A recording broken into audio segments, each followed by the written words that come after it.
আবারও না আসলে নাই। আমাদের ডাঙ্গি বাজারের ব্রিজ আপনারা দেখতে পাচ্ছেন, এপার থেকে এপার মানুষ পার হয়, তার জন্য বিএমপি সরকার একটা ব্রিজ বানাই দিছে। আর আমাদের এপার থেকে এপার গরু পার হইতে গেলে ব্রিজ দিয়ে গরু পার হয় না, পানির তল দিয়ে পার হয়, মানে পুটকি যেন ভিজা যায়। তার জন্য আমরা বলি যে পানির তলে একটা যেন ব্রিজ হয়। পানির তলে একটা ব্রিজ হলে আমাদের পক্ষে ভালো না হলেও আমাদের গরিব গরুগুলার পক্ষে ভালো হবে, কারণ ওদের আর পুটকি ভিজবে না। আর ব্রিজের উপর দিয়ে গেলে তো মনে করো ভয় পায়, কারণ ধাম ধুম করে গাড়ি চলে, গাড়ি খায় মদ চলে। আর মদ খায় গাড়ি চলে, আবারও না আসলে নাই। আবারও না আসলে নাই। আমাদের এই পাশ থেকে ভুট্টা ক্ষেত লাগাইতে, এই পাশ থেকে লাগাইতে আমাদের গাড়ি ঘোড়া লাগে।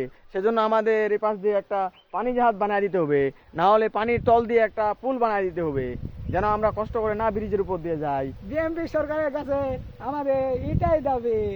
আমরা যেন ভালোভাবে চলাফেরা করতে পারি পানির তল দিয়ে, মানে আমাদের পুটকি যেন না ভিজে।